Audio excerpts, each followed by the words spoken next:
Kalugurang mga kabatad, ing kasal pandayanan, ngayon pong panahon tamo, manamdaman tamongan lisangan.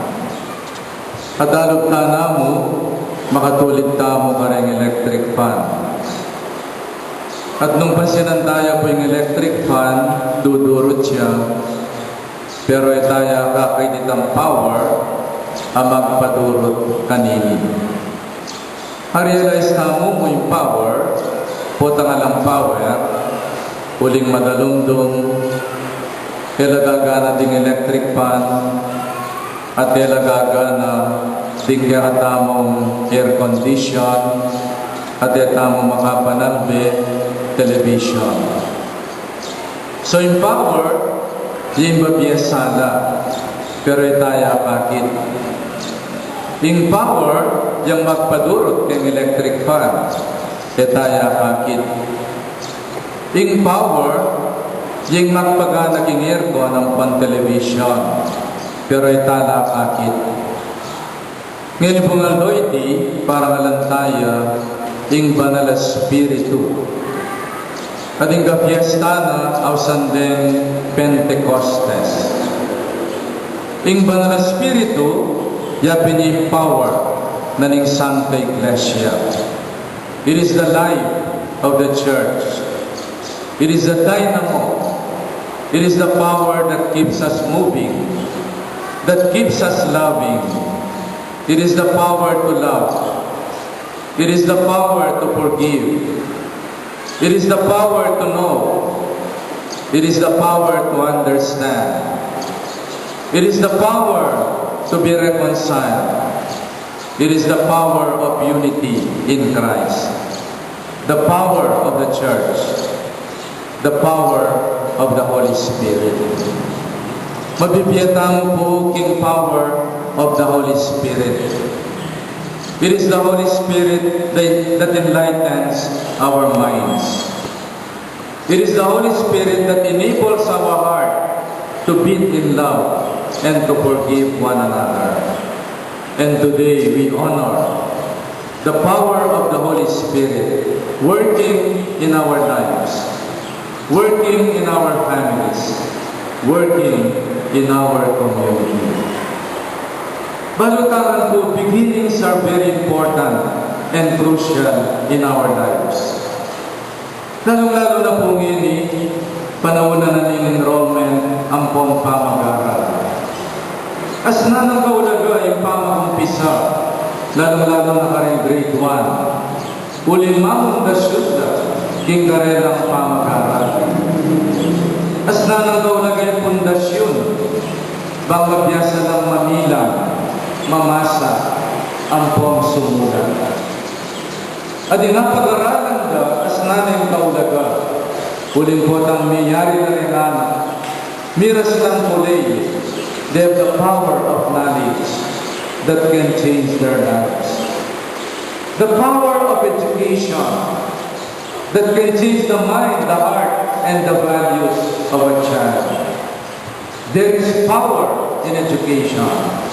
At yung power ito, manibatan niya king banal na spiritu at maging instrumento na ding kiratamong educators and teachers. It is also very important ing pamagumpisanan ng aldota mo. At yung pong kasebian, eat like a king during breakfast, eat like a prince during lunch, and eat like a pauper king dinner. Pag-aralan kayo po ining kasabyan na ini at ikit ko niyang kabaldugan na masanting. Eat like a king during breakfast because you are starting your day and we have to energize ourselves. So much so na ikamingan kang masalese, king almusal, it will keep you going during the day and during your work and pamag-aaral. Kasi nung nalawan kayo po, nung yakamingan masalese, king almusal, karas din 10 o'clock, mitutundo na ka. Karas din 10 o'clock, kukuya dyan ang attention span mo. At nung yakapamingan na alas 12, baka sayukot ka, sumpungan na ka ni ulcer mo. Pero nung mingan kang masalese, during breakfast time, aba, your energy level will sustain you until lunch and during the day. Itang carbohydrates at miyayaliwa pa, sustaining ang energy within the day. Eat right and start your day with eating right because the food that you eat will energize you during the day. Mupin din mag-diet, naman siguro masanting itang abrupt, known as slowly, ang pong staggered meals. Alitang ang mga pating hapon, bala mo delikado ito, o tamalyo ka. May bigla yung katawan. My dear brothers and sisters, start right during the day. Inaldong umpisan me, king pamagdawon, king akong Ginoo. Umpisan me ng lugod, king puso mo. Then your day will turn out bright and light. Nung ating kang carry over, king pipate yung miyasawa, kagising mo na yung habak, paninayan mo yung migising asawa mo, bang isundo mo yung pate mo, you are destroying your day. You're not starting it right. Kuling Ginoo niyang pepakit siya, karing kaya alagad. He could start a fight with his disciples. Pwede nang sumbatan, pwede nang palmuran, pwede nang panyapingilan ng pamaldakan. Pero yung nagyewanin Ginoo behind closed doors and closed windows. Tinalakad yung Ginoo libutan na rin apostol. Nanin sinabi na, nanin kayong opening salvo, alipanagkas, nune peace be with you. Because the Lord wants to start right. Ining komunidad ay bait na ning banal na spiritu, magumpisaya king nota ning kapayapan, at ning pamikapasundo. The blame game stops here. In pamamasata mong ini, daraga nakatamo king senaryo na ning creation. Lungnuga rin lang padera mamilatan, king tao at king Diyos. Akakasabi ngayon yung tao yung Diyos. At ilang tipanan every afternoon in the Garden of Eden. What a beautiful situation. God and man can see eye to eye with one another. Alang padera mamilatan. Kailangan ilang sakramento because they can walk with God in paradise. May siraitan niyang may kasala yebang poyadan. May tuksulat yung demonyo. May niwala yebang ingamano ng demonyo. At nangatukal na ng Ginoo. Uling sana sa likod lang.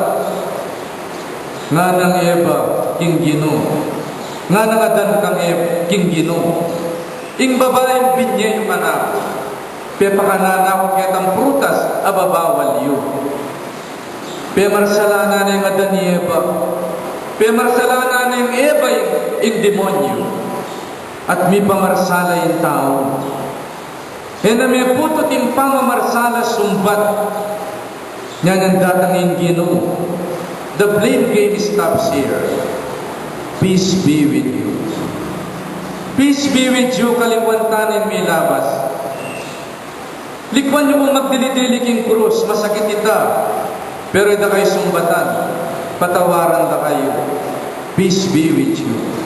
Pwede na sabihin ng Ginoo ka rin kayang alagad, ala kayong kwentang kaluguran.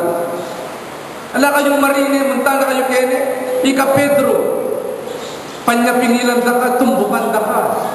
E kung magdalang palupalo para pamalupalwan da kayo, I will not slash you with bad words. Ali, kapayapan, kaya kayo na. Kalimuantanan may labas. And I'm sending you to be ambassadors of peace. We are all ambassadors of peace. Ambassadors of reconciliation. Pamikakasundo. Kalupa ng San Francisco de Assisi. Lord, make me an instrument of your peace. Tutubod na kayo. Penisnawanan na lang. King Banal Espiritu, giving them and making them a new creation in the Spirit. Bala mo po itang memong pisalta mo. Pangisnawana na kaning pari. Pangisnawana na kaning Banal Espiritu. Bangkayari mong memong pisan. You become a new creation. Tanggapan niyo yung Banal Espiritu. Nung patawaran nyo na rin kasalanan ning ninuman, may patawaran lang. The Lord is sending us to forgive one another. Wadang may patawaran tamo, kaulin mo, patawaran mo yung asawa mo, patawaran mo rin anak mo, patawaran mo yung katuwangan mo, ang po'y manuyang mo, so you can start a new beginning. Imaginean nyo na mo, nung may pate-pateta mo, nung may papanyumbat mo, nung may pangalkalta mong kasalanan ng milabas, mateya ing keratamong komunidad. We will get to nowhere if we do not stop blaming one another and pointing a finger to the mistakes of one another. Kaya munlad, kaya sumulong yung komunidad tamo nung may pate-pate tamo. In the spirit of war game, in the spirit of hatred, in the spirit of anger, matay ang komunidad tamo. Bakit? Kasi nakasimba eh. May buli nakit itang kaya mo, bubukal kadaya. Kasi nakamakisulo. Nung may pati kayong asawa, nakamisulo king lamesa. Nung may pati kayong asawa, may kapatid, baka itang bingita magbaluta na ka, bangin ako mikit pasibayo. Itang habang, at merumot kayong pasibayo, king lamesa. Huwag ning challenge na kikatamo ng Ginoo. Sumangit na rin betrayal at sukalalugtang. We should be more than willing to forgive so we can make a new beginning. May pati kayong may asawa, may lalakwa ng asawa mo itang bigin ita, bangin mo niya kasulok yung lamesa, kali. Patsi, may pati kayo, kabukasan magluto kang manyaman na ulam. Panayan mo yung asawa mo, manapag ka ting lamesa, sweetheart, peace be with you. Mangan katang pasibayo, pigluto daw. Tama rin rin tamo. Nung minsan pa makibatan tala, pero kabukasan, o itong, o inimbakan mo. Miminat ka anak ni, magkaroon kang masales etong. Teka makipati. Pero kaya makibatan may kanya ni mamo, naling pakibat ng lugod ng imamo kepa. Kapano pa yan? Uling-buri na kang mayari. Lugod, uling kaluguran ka. Pamipi na ka. Pagluto na ka, sumangit yung kamulangan mo. O yan yung tunay lugod. Mamatawad, so we can always make a new beginning. O yan yung Ginoo. May bait sa ibayong komunidad, kimpanyatang ng Banal Espiritu. And the Lord wants us to start right. Naning application tamo kanini. Sana ba nangabak kaya tayong pisan, king kabusitan, king kasimangutan. At yung kupong kabatad, kaya kalingwan. Uling every morning, talakad na mamiblas na magsadya na para king obrana. Malati ang babae at chiko, mga 4'11 niya mo ata. Pero yung team song na everyday, oh what a beautiful morning. Oh what a beautiful day. I've got a beautiful feeling. Everything's going my way. Linaban niya kimbiyan na yan, chiko. Mintaya Amerika, may kipagsapalaran niya. Bubulit ang Amerikano. Pero pekilaban yung sarili na. Huli natin yung tiwala king sarili na. Atin yung positive thinking. Start your day in God. Start your day in love. Kagising mo na yung habang magpolgo na ka ba, magpalago na ka, manimo ka. Start your day with a smile. Kaya tamo sana sa samutanan, kabusitan, ingbalang alto, patsemi gising tamo. Start it right. in the spirit of peace, love, reconciliation, and unity. Talakan na.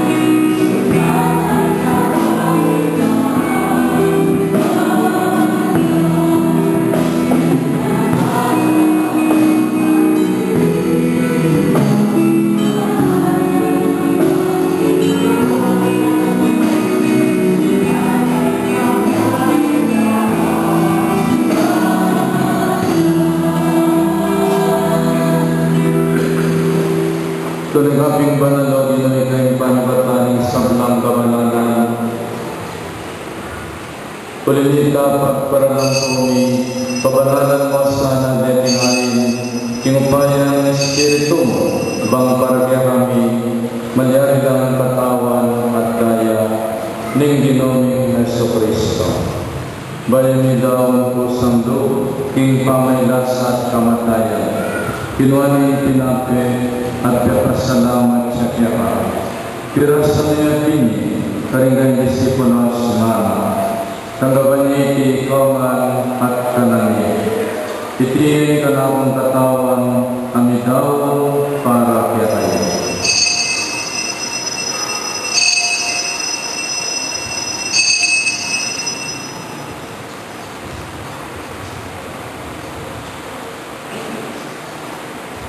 Makanyan mo naman kaibat ng apunan, kinuhaning kalis, kasi bayo niyang kapasalamat kaya ka, at biniling kalis, karinggan disipulo sumama.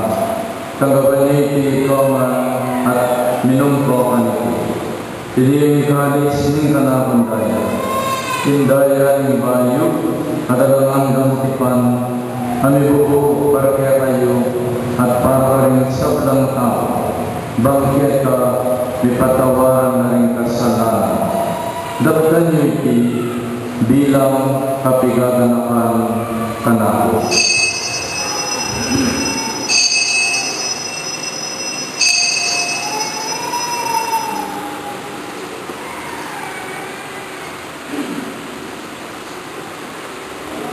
Ipasyag ka ng misteryo ng kasal pandayan.